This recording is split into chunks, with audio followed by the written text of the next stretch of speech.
Au niveau du service ressources humaines, au niveau des équipes, vous avez déjà besoin de savoir combien d'employés il y a dans votre équipe. Ça, c'est bon, la base.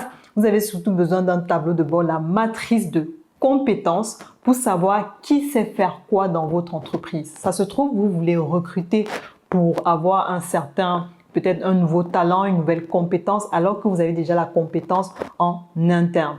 Et si vous avez déjà la compétence en interne, vous pouvez décider d'attribuer cette tâche à un membre de votre équipe avec, je ne sais pas, une discussion sur le salaire, un salaire en plus ou une prime. Donc, matrice de compétences, qui sait faire quoi, et c'est mis à jour parce que voilà, au fur et à mesure, vos employés sont censés monter en compétences aussi, se former. Matrice de compétences à mettre à jour.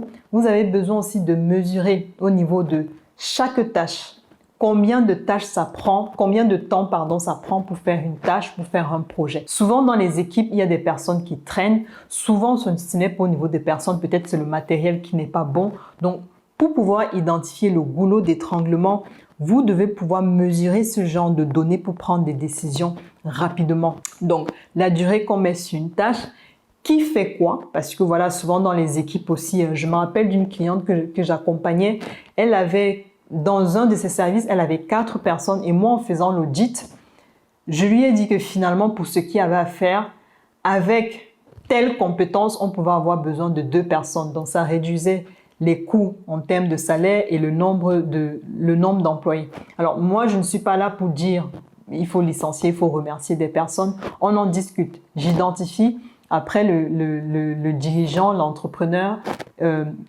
prend des décisions. Finalement, là, en discutant, en écoutant ses projets à long terme, vu qu'elle avait aussi cet esprit de leadership, elle a décidé de garder les 4 et plutôt d'investir dans une formation pour les faire monter en compétences et ajouter un nouveau projet dans son portefeuille. Donc, c'est vraiment des choses qui se discutent. Il faut pas, si vous avez des données, vous pourrez prendre des décisions éclairées. Si vous n'avez pas de tableau de bord, les indicateurs de performance, vous allez souvent traîner sur certaines décisions ou bien vous allez ralentir peut-être dans votre activité parce que vous n'allez pas savoir où est-ce que ça bloque ou en fait on peut optimiser.